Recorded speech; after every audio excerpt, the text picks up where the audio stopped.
টানা 2 মাস মাছ ধরে মাছ শিকারে নিষেধাজ্ঞায় কক্সবাজারের জেলেদের পরিবারে চরমভাবে অভাব ভর করেছে। কাজহীন পড়ে থাকায় সংসারে খাবার, সন্তানদের পড়াশোনা সবকিছুই বন্ধ এখন। বিস্তারিত কামরুল ইসলাম মিন্টুর প্রতিবেদনে ছবি তুলেছেন হেলাল উদ্দিন। মাছ শিকারে নিষেধাজ্ঞার পর অভাবের মধ্যেই অসুস্থ হয়ে পড়েন জেলে আব্দুল শুক্কুর। ঘরে রান্না হয়নি দেখে সাগরের কিনারায় মাছ ধরতে যায় তার 2 শিশুপুত্র। সেখানে সাগরের গভীর পানিতে ভেসে যেতে থাকে বড় ভাই। তাকে উদ্ধার করতে গিয়ে মারা যায় 10 বছরের ছোট ভাই সিফাত।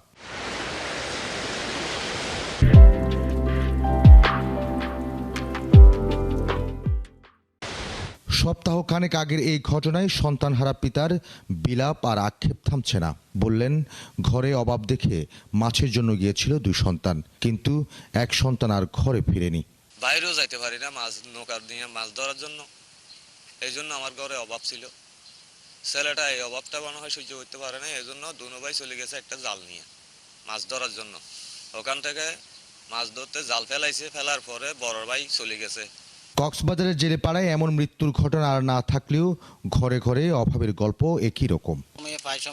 মানে মেলাগুলো করতে কাটতে পারতে কাটতে পারবো না। দিন অবরোধ দিয়ে এখন আর চলতে ফিরতে আর তো কষ্ট হয়ে। সাগরে মাছ ধরা নিষিদ্ধ, তাই কাজকর্ম ছাড়া সংসার টানবেন কি করে, এ নিয়ে দুশ্চিন্তায় জেলেরা।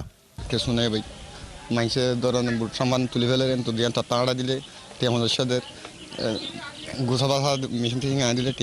কক্সবাজার জেলা মৎস্য কর্মকর্তা বললেন, মাছ ধরায় নিষেধাজ্ঞার সময় 64,353 জন নিবন্ধিত জেলেকে 86 কেজি করে চাল দেবেন তারা।